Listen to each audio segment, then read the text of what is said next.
ఇగోనుల్లా కోటి Osmania medical college ఉంది కదా, గా కాలేజ్లా విద్యార్థులందరూ మస్తు ఆందోళన చేస్తున్నారట. మరి ఆ విద్యార్థులందరూ ఎందుకు అట్లా చేస్తున్నారు, వాళ్ళకు ఏం న్యాయం కావాలో ఓసారి మనం కూడా చూద్దాం పాలి.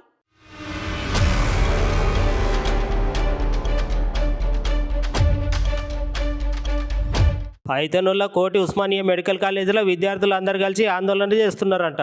అసలు ఆందోళన ఏంటంటే, కాలేజ్ యూనివర్సిటీ ఉంది కదా, అందులో యూనివర్సిటీ వల్ల 860 మంది విద్యార్థులల్లా కేవలం 16 మంది విద్యార్థులు మాత్రమే పాస్ అయ్యారంట.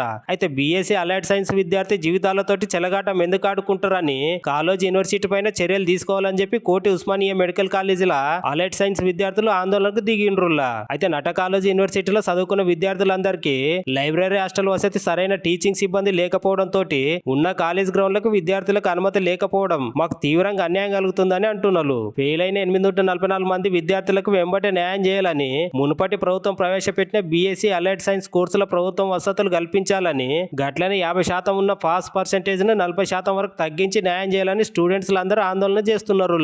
2022-23 సంవత్సరంలో అలైడ్ హెల్త్ సైన్స్ అని చెప్పి కాలేజీ హెల్త్ యూనివర్సిటీ కోర్స్ తీసుకొని రావడం జరిగింది. ఈ తీసుకొని వచ్చిన తర్వాత పోయిన సంవత్సరం ఎగ్జామ్లు రాసినటువంటి స్టూడెంట్స్ 825 మంది ఎగ్జామ్ రాస్తే కేవలం 25 మంది మాత్రమే పాస్ అవ్వడము, 700 మంది విద్యార్థులు ఈరోజు ఫెయిల్ అయ్యారంటే దీనికి కారణం విద్యార్థులు కాదు, దీనికి కారణము కాలేజీ హెల్త్ యూనివర్సిటీకి సంబంధించినటువంటి యూనివర్సిటీ అధికారులు. ఎందుకోసం అనంటే, ఏదైనా ఒక కోర్సు తీసుకొని వచ్చిన తర్వాత ఆ కోర్సుకు సంబంధించినటువంటి కరికులం కానీ, ఎప్పుడు ఎగ్జామ్ పెట్టాలి, సిలబస్ ఎప్పుడు కంప్లీట్ చేయాలి, సిలబస్ సంబంధించినటువంటి ఏ బుక్కులు అనేది యూనివర్సిటీ అనేది దీన్ని తీసుకొని రావాలి. ఇలాంటి ఏవి తీసుకొని రాకపోవడం వల్ల ఈరోజు ఈ విద్యార్థులు ఇంతమంది ఫెయిల్ అయ్యారు. ఈ ఫెయిల్ అవ్వడానికి కారణం కూడా కాలేజీ హెల్త్ యూనివర్సిటీ. ఈరోజు ఇవే కాకుండా ఈ కాలేజీలో ఉన్నటువంటి ఉస్మానియా మెడికల్ కాలేజ్ ఉన్నటువంటి ప్రిన్సిపల్ ఎవరైతే ఉంటారో, ఈ విద్యార్థులకు తగినటువంటి న్యాయం చేయకపోవడం తర్వాత ఈ విద్యార్థులు ఈరోజు ఫెయిల్ అయితే కాలేజీకి వెళ్ళి ప్రిన్సిపల్ దగ్గరికి వెళ్ళి అడిగితే సరైనటువంటి సమాధానం కూడా చెప్పకపోవడం వల్ల ఈరోజు ఉస్మానియా మెడికల్ కాలేజీనే కాకుండా తెలంగాణలో ఉన్నటువంటి 10 మెడికల్ గవర్నమెంట్ కాలేజీలో ఈ విద్యార్థులు చదువుతా ఉన్నారు. ఈ రోజు నిన్న రేపు అన్ని మెడికల్ కాలేజీలలో ఈరోజు కాలేజీలో శాంతియుతంగా వీళ్ళు నిరసన కార్యక్రమం అనేది కూడా తెలియజేస్తా ఉన్నారు. వెబ్సైట్ మాకు ఈ కోర్స్ అన్నది కాళోజీ నారాయణరావు యూనివర్సిటీ నుంచి రిలీజ్ చేశారు. మేమందరం పాస్ అవుట్ అయింది 2021 ఇయర్లో. మా బ్యాచ్ ఇప్పుడు అలైడ్ సైన్సెస్ బ్యాచ్ మాది 2022-23, కానీ మా క్లాసెస్ స్టార్ట్ అయింది 2023 ఏప్రిల్ 15 రోజు. ఆ రోజు నుంచి క్లాసెస్ స్టార్ట్ అయినప్పుడు స్టార్టింగ్లో మాకు బుక్స్ లేవు, ఫ్యాకల్టీ లేదు, క్లాస్ రూమ్స్ లేవు, అండ్ ఏ ఫెసిలిటీ అన్నది కల్పించలేదు మాకు. కాలేజ్ అయినా యూనివర్సిటీ అయినా సిలబస్ అనేది మాకు ఎగ్జామ్స్ ముందు 2 months ముందు వచ్చింది. ఎగ్జామ్స్కి ఎగ్జాక్ట్గా 1 month ముందు నోటిఫికేషన్ రిలీజ్ చేశారు. దానికి 1 month ముందు సిలబస్ అన్నది రిలీజ్ చేశారు. ఆ సిలబస్ అన్నది ఇచ్చాక కూడా అవుట్ ఆఫ్ క్వశ్చన్స్ వచ్చి అయినా కానీ మా వంతు మేము రాసాం సార్.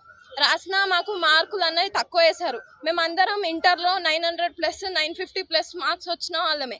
కానీ మాకు ఇప్పుడు ఈ ఇయర్లో 860 మెంబర్స్ ఎగ్జామ్స్ రాస్తే ఓన్లీ 16 to 25 మెంబర్స్ని పాస్ చేశారు.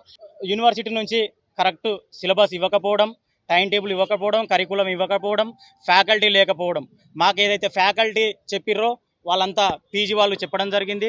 మాకు చెప్పాల్సిన ఫ్యాకల్టీ హెచ్ఓడీస్, ప్రొఫెసర్స్ ఇలాంటి వాళ్ళు చెప్పాలి. కాబట్టి మాకు హాస్టల్ ఫెసిలిటీ కూడా లేదు. మేము డిఫరెంట్ అంటే వివిధ ఏరియాల నుంచి వచ్చి ఇక్కడ చదువుకొని పోతుంటాం. నార్మల్గా ఏ బీఎస్సీ వాళ్ళకైనా సరే, ఏ మెడికల్ కాలేజీలో అయినా సరే వాళ్ళకి హాస్టల్ ఫెసిలిటీ ఉంటుంది. అందరు ఒక కాడ కూర్చొని డిస్కస్ చేసుకుంటారు. మాకు మాత్రం అలాంటి ఫెసిలిటీ ఇక్కడ లేదు. అదేవిధంగా ఇప్పుడు మేము చేసే డిమాండ్స్, రేపన్నాడు యూనివర్సిటీ ఎలాంటి ఇన్ఫర్మేషన్ ఇచ్చినా కూడా అది KNRHS వెబ్సైట్ ద్వారానే రిలీజ్ చేయాలి. అదేవిధంగా మాకు ముఖ్యంగా యూనివర్సిటీ హాస్టల్ ఫెసిలిటీ చేయాలి. అదేవిధంగా యూనివర్సిటీ అది అకాడమిక్ క్యాలెండర్ కరెక్ట్ ఉండాలి. అదేవిధంగా మాకు ఏవైతే ప్రొఫెసర్స్, హెచ్ఓడీస్ ఉన్నారో వాళ్ళతోటే మాకు క్లాసులు చెప్పియాలి. మాకు సపరేట్గా క్లాసెస్ ఏర్పాటు చేయాలి. సపరేట్గా మా డైనింగ్ మాకుండాలి, సపరేట్గా మా గ్రౌండ్ మాకుండాలి, మా లైబ్రరీ మాకుండాలి.